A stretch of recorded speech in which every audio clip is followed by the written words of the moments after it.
বঙ্গবন্ধু ফিরে এসে তাদেরকে আপডেট করে দিলেন, সচিব বানায় দিলেন, বিভিন্ন পদ পদবি দিয়ে দিলেন এবং তাদের প্রেতাত্মা কিন্তু সেভাবেই ক্ষতিগ্রস্ত হয়েছে। আজকে আমাদের ভালো আমলা নেই, কিন্তু যারা আছে তাদের মধ্যে খারাপ লোক নেই। জে.এম. কাদের সাহেব যখন বলেছিল যে ছাত্ররা মুক্তি শোনা, সেটাও সে স্বীকার করবেন না কেন? সে তো সেখানে সামনে বলেছে, সেটাও গ্রহণ করতে হবে। আর জে.এম. কাদের সাহেব তো অন্যতম পোরখাও রাজনীতিবিদ না। আজকে বেশটা সাহেব যে ভূমিকা নিতে পারবেন, আমি যেটা পারবো, জে.এম. কাদের সাহেব সেটা পারবেন না। জে.এম. কাদের সাহেব চাকরিজীবী ছিলেন এবং উত্তরাধিকার সূত্রেই এরশাদ যা পারতেন, এরশাদ কারাগারে ভয় পেতেন, যেতে পারছেন। জে.এম. কাদের সেই সাহসটা তো নাই। 7ই নভেম্বর এবং সেদিনে কিন্তু এই কর্নেল তাহের সাহেবরা কিন্তু প্রেসিডেন্ট জিয়া রহমানকে মুক্তি নিয়েছিলেন। আবার তারপর কর্নেল তাহের সাহেবরা কিন্তু জেলে গিয়েছিলেন। সুতরাং বিপ্লব, বিপ্লব রাষ্ট্রের ক্ষেত্রে এগুলো হয়ে যায় যারা আপনার পাশে থাকবে এবং তাকে আপনি দূরে ঠেলবেন। এই সরকারটি একটি বিপ্লব মধ্য দিয়ে প্রতিষ্ঠিত সরকার, আর সংবিধান হচ্ছে পিপলস উইল।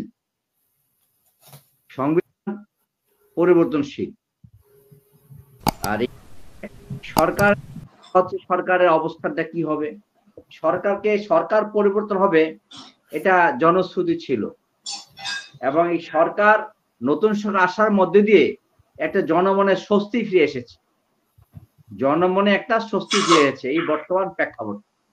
এবং জনগণ একটা পরিবর্তন চেয়েছিল, পরিবর্তন হয়েছে, এসেছে অন্যভাবে, সেটাকে জনগণ স্বাগত জানিয়েছে। এখন জনগণের চাওয়া পাওয়া হচ্ছে রাষ্ট্রে বেশির সাহেব যা বললেন, এই আজকে এনায়েত করিম সাহেবকে বললেন, এনায়েত রহিম সাহেবকে বললেন, বা সুপ্রিম কোর্ট বললেন, বিচারপতি সম্পর্কে বললেন। শুধু সুপ্রিম কোর্ট বিচারপতি শুধু নয়, বাংলাদেশের এই যে চৌকিদারটি শুরু করে সচিবালয় পর্যন্ত সর্বত্রই এটি অনাচার এবং অনৈতিক অবস্থা বিরাজমান ছিল। সেটা থেকে মানুষ মুক্তি চেয়েছিল, মুক্তি পেয়েছে। আজকে নির্বাচন দিয়েই মানুষের বা নির্বাচনই চাই আমরা, নির্বাচন সব কথা না। নির্বাচন দিলেই যে নতুন কিছু ভালো পরিবর্তন হবে, কারণ আমাদের মন মানসিকতা সেটার পরিবর্তন আনতে হবে। আর যেই কারণে আজকে মানুষ, জনগণ, আজকে যে বিপ্লবটা হয়েছিল সেখানে রাজনৈতিক দলের চেয়ে বেশি অংশগ্রহণ ছিল সাধারণ জনগণের। ছাত্রদের পাশে প্রথম দাঁড়িয়েছিল সাধারণ জনগণ, তাদের মা ভাই এবং আত্মীয় স্বজন এবং সাধারণ জনগণ। তারপর সেখানে অপরাপর সমস্ত রাজনৈতিক দলগুলো তাদেরকে ধাক্কা দিয়েছে এবং সেই ধাক্কা এবং পাশে দাঁড়ানোর কারণে তাদের বিপ্লব সম্পন্ন করতে পেরেছে।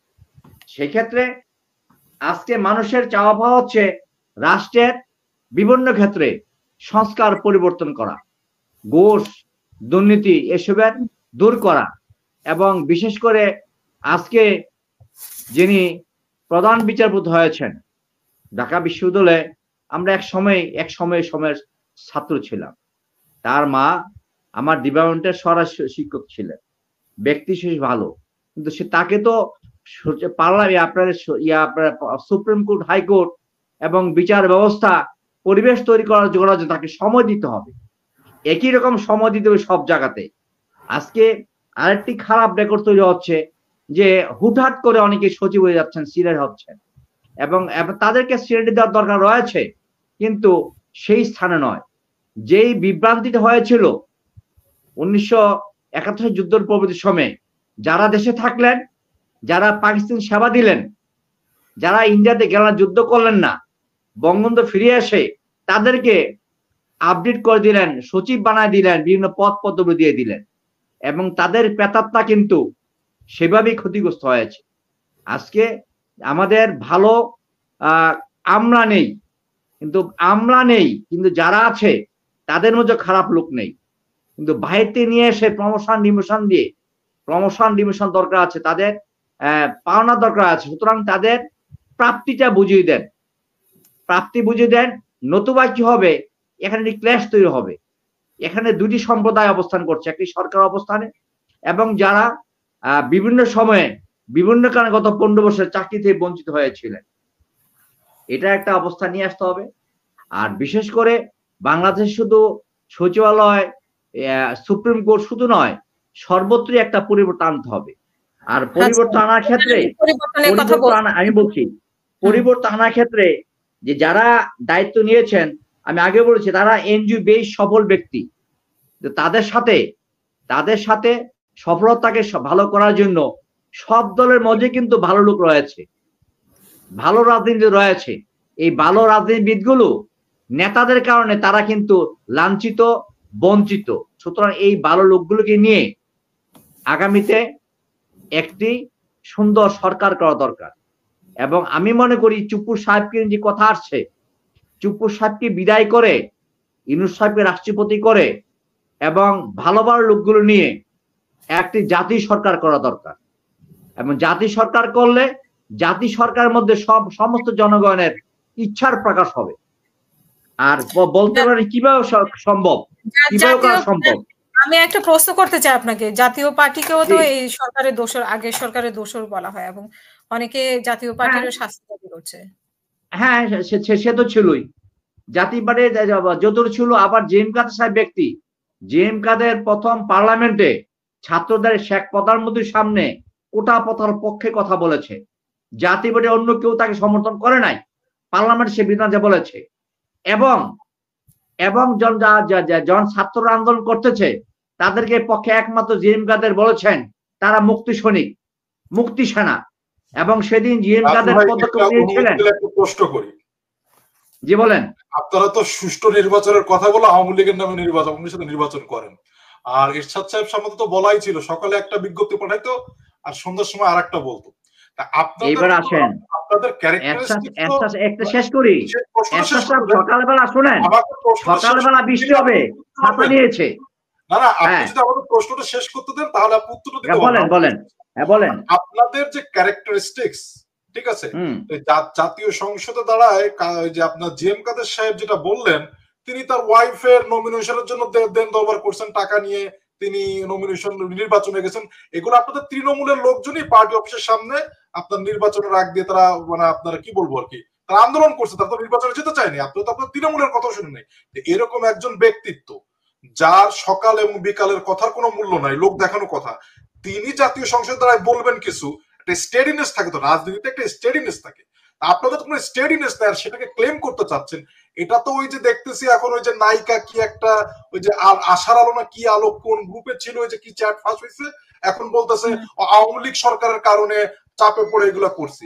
আপনাদের এই সমস্ত জাতীয় সংসদের বয়ান এগুলো লোক দেখানো, কারণ আপনাদের প্রিভিয়াস ট্র্যাক রেকর্ড সকালে যেটা বলেন বিকেলে সেটা মিন করেন না। এবার আসেন, এরশাদ সাহেব যখন নির্বাচন চেয়েছিলেন একা যাননি, কিন্তু ওনাকে যে হাসপাতালে নিয়ে যাওয়া হলো তখন উনি কিন্তু অপরাধ, আওয়ামী লীগ ব্যতীত অপরাধ সব লোকের কথা বলেই যাবেন, বলেছে যাবেন না। কিন্তু সেদিন কিন্তু এরশাদ সাহেবের পাশে, আমি দলের নাম বলতে চাই, তারা পাশে দাঁড়ায় নাই। এবং জেএম কাদের সাহেব আসার পরে এইবার জাতীয় পার্টিকে চাপের মুখে নেওয়া হয়েছে। যদি জাতীয় জেএম কাদের নির্বাচন না করতেন, জাতীয় পার্টি বিভক্তি ছিল। শেখ হাসিনা শুধু সব দলই করে নাই, সব দলই করেছে। সুতরাং আজকে হ্যাঁ কিছু দুষ্ট জাতীয় পার্টি আছেই, সেটা আমরা স্বীকারই করি। কিন্তু সর্বশেষ যেটা সাদাকে সাদা কালো কালো বলেন, জেএম কাদের সাহেব যখন বলেছিল যে ছাত্ররা মুক্তি শোনা, সেটাও স্বীকার করবেন না কেন? সে তো সেখানে সামনে বলেছে, সেটাও আপনার অন করতে হবে। আর জেএম কাদের সাহেব তো অন্যতম পুরখাও রাজনীতিবিদ না। আজকে বেশটা সাহেব যে ভূমিকা নিতে পারবেন, আমি যেটা পারবো, জেএম কাদের সাহেব সেটা পারবেন না। জেএম কাদের সাহেব চাকরিজীবী ছিলেন এবং উত্তরা থেকে সূত্রেই এরশাদ যা পারতেন, এরশাদ কারাগারে ভয় পেতেন, যেতে পারছেন। জেএম কাদের সেই সাহসটা তো নাই, সেটা বাস্তবতা। আমার কথা হচ্ছে আজকে বাংলাদেশের দুর্ভাগ্য কারণ হচ্ছে ৭২ সালে জাতীয় সরকার হয় নাই, ৯০ সালে আমাদের বিরুদ্ধে জাতীয় পার্টির বিরুদ্ধে সংগ্রাম করেছেন, করার পরে বিএনপি জামাত অপরাধ সব দল করেছেন। কিন্তু ৯০ সালে আসার পর আবার ভাগ হয়ে গেলেন, ভাগ হইয়া কি করলেন, নতুন ভাগ হয়ে করলেন এবং সারা বাংলাদেশে বিভক্তি নিয়ে আসলেন। তখন যদি জাতীয় করতেন হয়তো না। আজকে একই সময় আজকে আবার এই কথা আসতে হবে, বাংলাদেশ সমাধান আসতে হবে। হ্যাঁ, আমাদেরকে দূর রাখেন, জাতীয় পার্টি দূর রাখেন, আপত্তি নাই। আমার প্রস্তাব হচ্ছে আমাদেরকে, যেহেতু আমরা শরীয়তের সাথে ছিলাম, দূরে রাখেন, তারপরে আমাদের বাদ দিয়ে বাংলাদেশে ভালো লোক তো রয়েছে, সবাইকে নিয়ে এবং আগামীদের জন্য একটা জাতিসরা করেন। যদি না করেন, এই যে আজকে এই যে বললেন যে ৭৫ সালের পরে বিপ্লব প্রতিফলন 13 নভেম্বর 7 নভেম্বর এবং সেদিনে কিন্তু এই কর্নেল তাহের সাহেবরা কিন্তু প্রেসিডেন্ট জিয়া রহমানকে মুক্তি নিয়েছিলেন, আবার তারপর কর্নেল তাহের সাহেবরা কিন্তু জেলে গিয়েছিলেন। সুতরাং বিপ্লব বিপ্লব রাষ্ট্রের ক্ষেত্রে এগুলো হয়ে যায়, যারা আপনার পাশে থাকবে এবং তাকে আপনি দূরে ঠেলবেন। আজকে বাংলাদেশের মানুষের চাওয়া পাওয়া পূর্ণ করতে হইলে রাজনীতিকে কাছে আসতে হবে। সব সমাধান কিন্তু ইউনূস সাহেবরা পারবেন না, সব সমাধান কিন্তু বৈশ্ববিধান ছাত্ররা যেই প্রেক্ষাপটে তারাও পারবে না, তাদেরও একটা লিমিটেশন রয়েছে, তাদের বয়স বুদ্ধির অভাব লিমিটেশন রয়েছে। সুতরাং আগামীতে বলে এখনই করা বলছি না, কিন্তু এই সরকারকে সময় দিতে হবে এবং নির্বাচন করার ক্ষেত্রে আপনি একটা সমাধান আসতে হবে, সেই কথাই বলছি আমি। ধন্যবাদ।